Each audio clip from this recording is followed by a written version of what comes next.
नमस्कार, जय श्री राधे, हर हर महादेव, शिव शंभू। मैं हूं आचार्य राकेश चतुर्वेदी। आप सभी के सम्मुख हाजिर हुआ हूं लेकर के ज्योतिष और अध्यात्म से संबंधित एक अन्य वीडियो। सूर्य गोचर के अनुसार यानी कि सूर्य संक्रांति के अनुसार हम मासिक राशिफल की गणना करेंगे। वृषभ राशि वालों के लिए जानेंगे कि इस सूर्य माह में क्या क्या घटित होने वाला है और सूर्य की दृष्टियां या सूर्य पर पड़ने वाली दृष्टियां क्या असर आपकी राशि पर दिखा रही हैं। तो वृषभ राशि वालों के लिए इस संपूर्ण सूर्य संक्रांति माह की गणना होगी इस वीडियो में और जानेंगे किस प्रकार से ग्रह आपकी राशि को प्रभावित करने वाले हैं। सबसे पहले बात करते हैं सूर्य संक्रांति की। हर माह एक फिक्स समय अंतराल पर सूर्य गोचर करता है जिसको कि सूर्य माह या संक्रांति माह के नाम से जाना जाता है। ज्योतिष शास्त्र में समय की गणना या माह की गणना का दो विधान है, चंद्र और सूर्य। सूर्य माह फिक्स है यानी कि एक समय फिक्स अंतराल पर यह सूर्य का गोचर होगा, तो इसलिए हम सूर्य माह के अनुसार ही हम संक्रांति माह के अनुसार ही इस गोचर की चर्चा करेंगे यानी कि सूर्य गोचर का प्रभाव जानेंगे। सूर्य धनु राशि से निकल करके मकर राशि में यानी कि मकर संक्रांति के द्वारा आरंभ होगा इसका मकर राशि में सफर, और साथ ही साथ सूर्य का प्रभाव, सूर्य की दृष्टि का प्रभाव या फिर अन्य ग्रहों पर, अन्य ग्रहों की जो दृष्टियां हैं वह अगर सूर्य पर पड़ रही हैं तो उसका क्या प्रभाव होगा वृषभ राशि, वृषभ लग्न वालों को, वृषभ राशि वालों के लिए। आइए एक एक करके चर्चा करते हैं। सबसे पहले बात होगी आपके स्वास्थ्य कारणों से। देखिए, वृषभ राशि वालों के लिए सूर्य जो गोचर कर रहे हैं आपके अष्टम भाव से निकल करके विशेष रूप से यहां पर देखा जाएगा नवम भाव में गोचर करेंगे। आपकी राशि से यह गोचर भाग्य स्थान पर गोचर कर रहे हैं। केतु की दृष्टि आपके भाग्य स्थान पर पड़ रही है, पंचम दृष्टि सूर्य पर पड़ रही है। आपके घर में गुरु वक्री अवस्था में स्वयं विराजमान है। मंगल नीच का होकर के शुरुआती दौर में इस संक्रांति माह के लगभग आधे माह तक या आधे माह से थोड़ा सा कम गणना किया जाए तो मंगल देवता नीच का होकर के आपके तृतीय भाव में बैठे रहेंगे, फिर आपके द्वितीय भाव में गोचर कर जाएंगे। स्वास्थ्य के लिहाज से अगर देखा जाए तो लगातार चली आ रही परेशानियों, स्वास्थ्य पीड़ा से आपको अब मुक्ति मिल जाएगी। अगर छोटी मोटी कोई सर्जरी इत्यादि का संयोग बन रहा था तो वह भी संभव है इसी बीच हो जाएगा। तो कष्टों से मुक्ति दिलाने वाला यह संक्रांति माह आपके लिए साबित होने वाला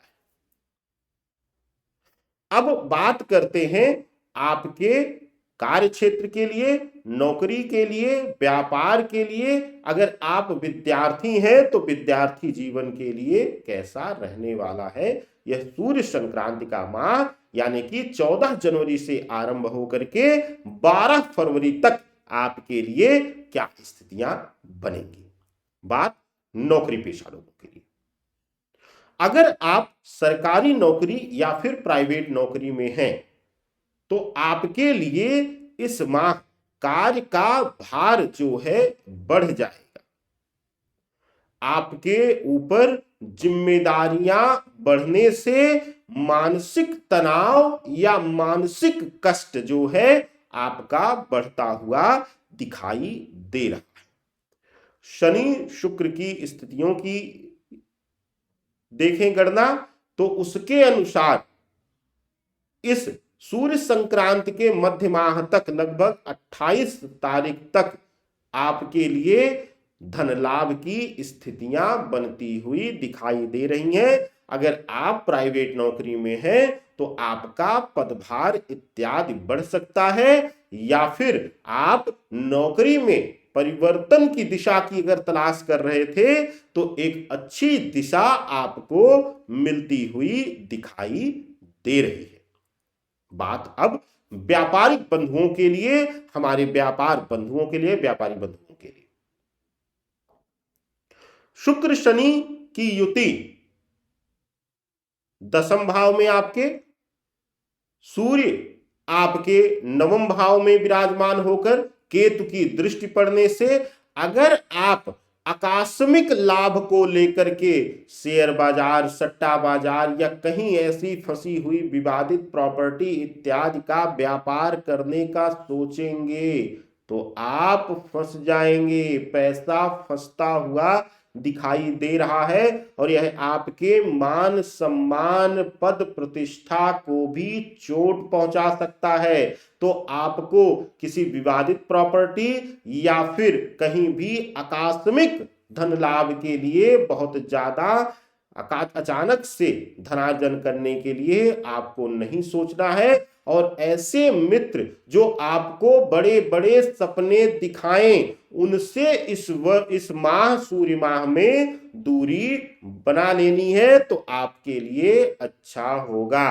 अगर आप होटल इंडस्ट्रीज में हैं, अगर आप विद्या के व्यापार में हैं, यानी कि अभिप्राय स्कूल और कॉलेजेस से है, एक मित्र बंधु को वह डिग्री कॉलेज इत्यादि चला रहे थे, हमने कह दिया कि आप शिक्षा के व्यवसाय में हैं तो उनको इतना बुरा लग गया और फिर 5 मिनट बाद हमने कहा कि आपके यहाँ एडमिशन के लिए क्या है तो उन्होंने बोल दिया गुरुजी 80,000 रुपये बिल्डिंग फंड के नाम पे लेते। अरे भगवान, व्यापार ही तो कर रहे हैं, उसको बुरा क्यों मानते हैं। व्यापार करिए, ईमानदारी से करिए, कर्म में ईमानदारी रखिए तो कोई बुराई नहीं। अगर धनार्जन कर रहे हैं उस चीज से तो उसमें बुराई नहीं है, बस उसका विशेष रूप से कार्यों में आपको ईमानदारी रखनी है।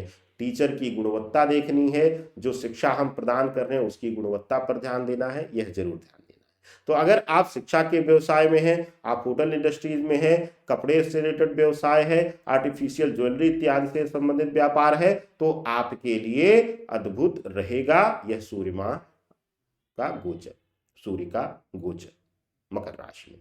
अब बात करते हैं आपके व्यक्तिगत जीवन के लिए कैसा रहने वाला है यह सूर्य माह।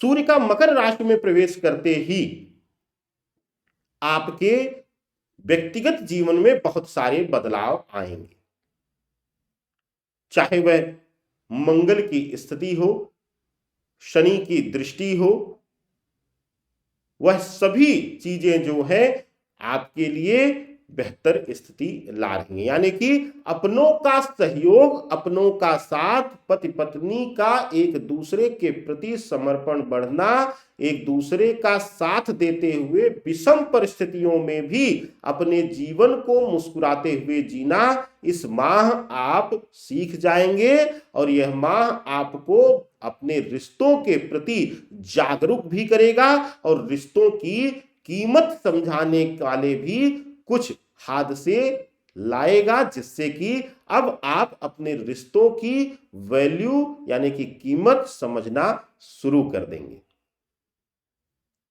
अगर आप नवविवाहिता हैं तो आपके आंगन में किलकारी गूंजने संबंधी कुछ जो है खबरें सुनाई दे सकती हैं, यानी शुभता मिल सकती है। अगर आप लव रिलेशनशिप में हैं तो यह सूर्य माह जो है मध्य माह के बाद आपको धोखा इत्यादि मिलता हुआ दिखाई दे रहा है। बात अब आकस्मिक धन संपदा, भूमि भवन, वाहन या फिर कानूनी वाद विवाद का।